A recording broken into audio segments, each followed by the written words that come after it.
I need you to imagine this with me, because what happened this morning inside the Cleveland Browns organization is nothing short of cinematic chaos. And it all started with a simple apology. Kevin Stefanski, the man whose entire coaching identity has been built on preparation, structure, and control, allegedly walked up and said, "I was wrong. I should have had your back more." Pause for a second. Stefanski admitting fault? That's seismic. And according to insiders, it wasn't just a fleeting moment of emotion. This was a calculated, high-stakes organizational mandate. Ownership had reportedly demanded it, issuing an ultimatum after yesterday's practice. Resolve this before it hits national television, or face consequences. Now, picture Shedeur Sanders. Calm, collected, the very picture of composure. Sources say he accepted the apology, but not with a sense of vindication. He kept the focus where it belongs, on the team, on winning, on the bigger picture. Witnesses described the locker room atmosphere as if someone had flipped a switch. The tension evaporated, replaced by a strange, almost electric sense of hope. But don't mistake this for a simple reconciliation. It was ownership asserting power, coaching pride taking a hit, and the fragile balance of a team hanging in the air like a live wire. Let's build a totem pole together. Like, subscribe, and comment. If this video gets 2,000 likes, we'll be in the playoffs. Let's do it. Let's rewind and unpack why this moment carries such magnitude. 3 weeks ago, training camp insiders were reporting Stefanski favoring Dillon Gabriel in first-team reps, despite Sanders repeatedly outperforming him. 2 weeks ago, preseason film revealed Sanders creating explosive plays, yet opportunities remained limited. Last week, anonymous sources leaked criticisms about Sanders' preparation, his maturity, even his understanding of the system. And yesterday, Mary Kay Kitt, our Browns insider, told the world the relationship was supposedly irreparable. And now, in a matter of hours, the entire narrative flips. This isn't organic growth or some magical coaching enlightenment. This is intervention.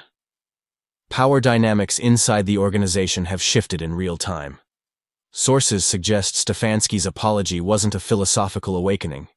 It was survival. The night before, he reportedly consulted former colleagues, including Mike Zimmer, who advised accepting reality and preserving his job. Sean McVay reminded him that in the modern NFL, coach-quarterback alignment isn't optional, it's mandatory. Even Bill Belichick, the legend himself, stayed silent, offering only, "Do your job." Now think about the pressure Stefanski has carried his entire career. From Northwestern linebacker to coaching prodigy, he built a reputation on meticulous preparation and cultural establishment. His success in Minnesota, his rise to head coach in Cleveland, playoff appearances, coach of the year considerations, all meticulously earned. And then Sanders arrived. With him came a media circus, ownership fascination, and attention that could destabilize even the most seasoned coach. Everything Stefanski methodically built suddenly felt at risk. And now he's navigating this while every eye in the NFL is on him. Sanders' side of the story is equally fascinating. He didn't lash out. He didn't publicly criticize. He didn't force a confrontation. Instead, he leaned on patience, strategy, and the guidance of his father, Dabrian. He told teammates he expected resistance, prepared for adversity, and trusted that his talent would eventually speak for itself. And this morning, when the apology finally came, it reportedly caught him off guard. Not because he doubted Stefanski's sincerity, but because he had already mentally prepared for a season-long proving ground. Now that proving ground just got compressed into hours, and it doesn't stop there. Offensive coordinator Alex Van Pelt scrambled to adjust game plans for Cincinnati, abandoning packages built for Gabriel, and designing new plays tailored to Sanders' unique skill set. Position coaches raced to modify protections. Receivers were realigning routes, and the entire offensive philosophy of the Browns was being rewritten in real time. Normally, that kind of chaos guarantees disaster. But Sanders? He's transcendent. His talent, mobility, and improvisational ability might just be enough to overcome what no team should survive. Now, let's talk Cincinnati. Joe Burrow and the Bengals arrive expecting a Browns disaster. Their defensive schemes are designed to exploit rookie quarterbacks, and they certainly have the tape to study Cleveland's turmoil. But what if this morning's apology This dramatic reconciliation actually galvanizes Cleveland. Wounded teams fight harder. Embarrassed organizations sometimes find clarity in crisis. This game isn't just about talent, it's about emotional momentum, psychological warfare, and whether a fractured team can suddenly operate as one. Inside the locker room, reactions were mixed, but telling. Myles Garrett reportedly reminded the defense to stay focused. Nick Chubb offered Sanders his unwavering support, while veterans like Joel Bitonio expressed frustration at the circus surrounding the quarterback position. The coaching staff itself is under extreme scrutiny. Every decision Stefanski makes on the sideline will now be interpreted through the lens of this morning's apology. Every audible, every timeout, every fourth down call becomes a statement, a signal that the reconciliation is either real or fragile. And ownership? Jimmy Haslam reportedly believes in Sanders' talent so much that the apology came with explicit directives. Sanders gets full support, or Stefanski's job might be on the line. The message is clear. Alignment, performance, and loyalty, all wrapped into one morning directive.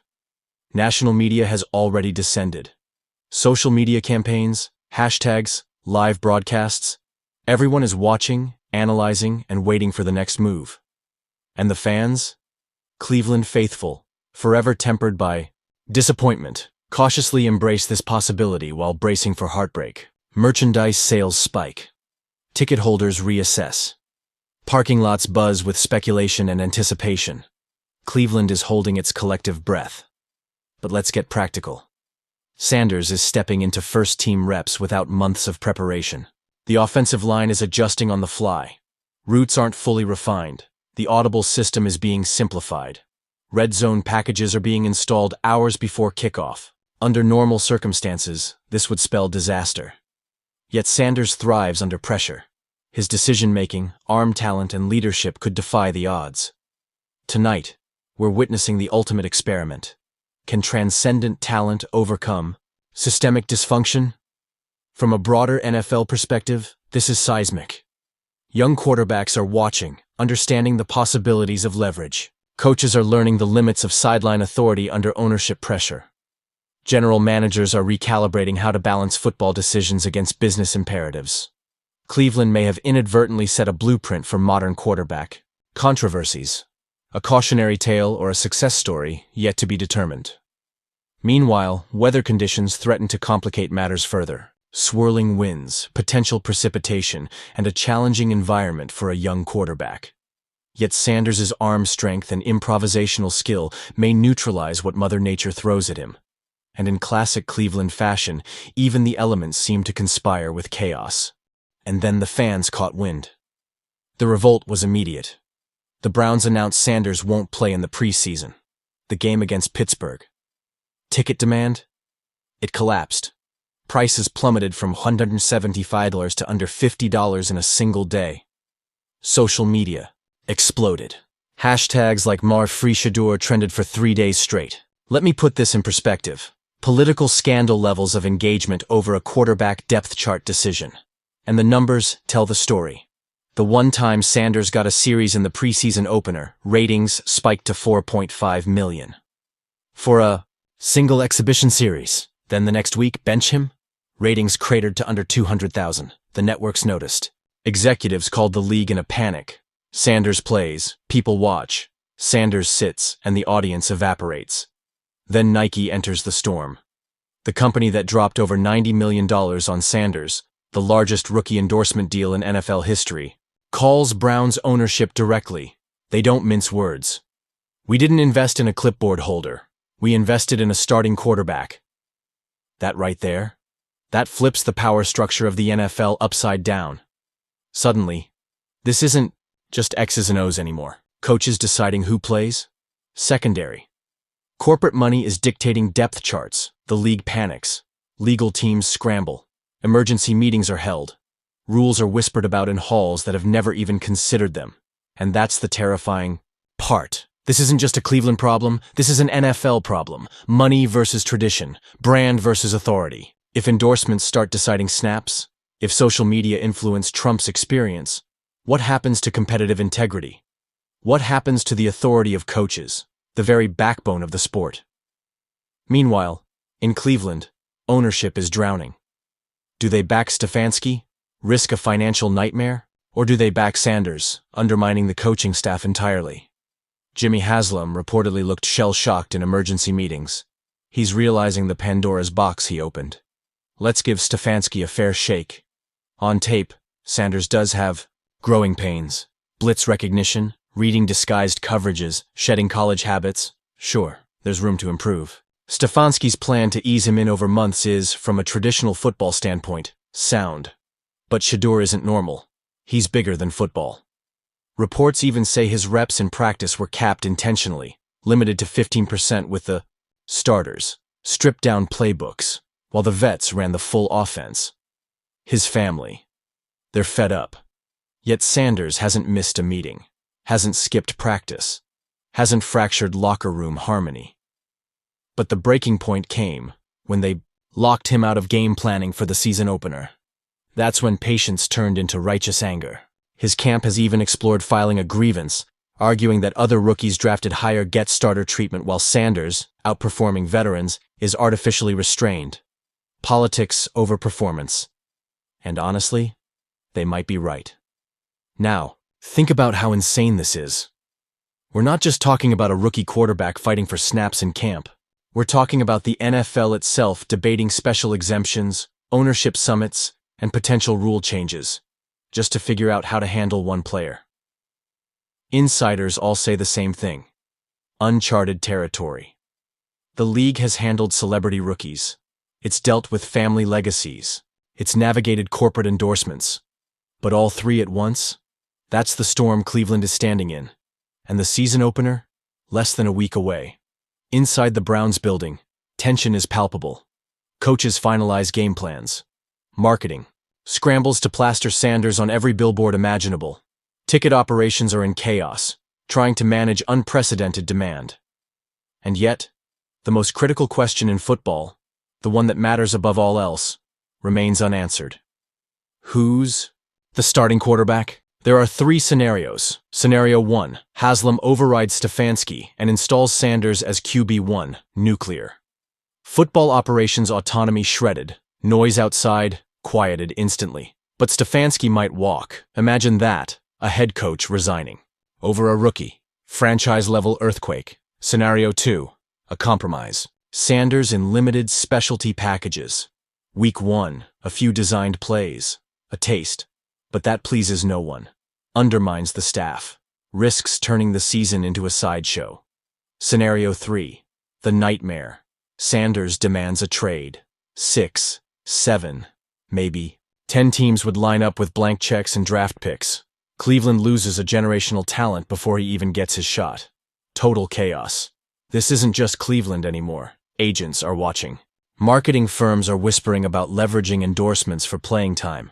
Ownership groups are meeting privately, strategizing how to protect football decisions from corporate influence. This is a turning point. NFL has to decide.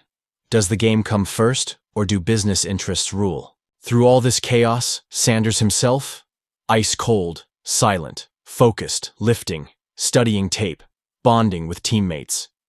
This kid is handling the chaos better than anyone could have imagined, teammates told me. Every day, a new rumor, a new headline, a new wave of noise. And yet Sanders shows up, locked in, like it's just another practice. That's when it hits you. This kid isn't ordinary. He's not just a rookie. He's a generational talent forced to stand on the sideline while the league fractures around him. Let's build a totem pole together. Like, subscribe, and comment. If this video gets 2,000 likes, we'll be in the playoffs. Let's do it. Nike? Circling like a hawk. Phones buzzing daily. They don't care if he's QB4 or QB1. Their campaign is already rolling. Billboards, commercials, photo shoots. Sanders as the face of football, even if the Browns refuse to play him. Normally, playing time creates stardom. Nike is proving stardom can create playing time. That's power. And the NFL knows it. The league's old structure, owners and coaches making all the calls, is colliding head-on with modern celebrity. It's what Hollywood and Silicon Valley experienced. Now football is facing the same reality. Cleveland fans? They've chosen sides. They want Sanders. Now. Season ticket holders threatening to cancel. Memes everywhere. Even a smirk from Myles Garrett sparks wildfire. Joe Flacco, monotone, deadpanned a compliment at the podium. Brown's Twitter erupted. Sanders' face photoshopped on Brady Quinn's old cover. Flacco edited into dust. Stefanski dropped into a fake bachelor rose ceremony. Funny? Sure. But the momentum? Real. Sanders might be QB4 officially, but with injuries and Flacco aging like a fossil, the door cracked. And in the NFL, cracks become earthquakes. Veterans don't hype rookies for fun. Myles Garrett doesn't toss compliments casually. Flacco doesn't casually praise someone unless he sees it. They're signaling culture shift. And now, the question is simple.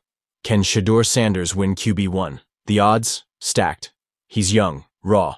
The $230 million elephant, Deshaun Watson, still sits on the roster. But football doesn't care about contracts. Football cares about moments. And right now, Sanders has a moment. If he delivers, if he shines under the lights, suddenly this isn't just a debate. It's a movement. And in Cleveland, a city, starved for hope, belief feels dangerous. Yet, for the first time in years, it feels possible.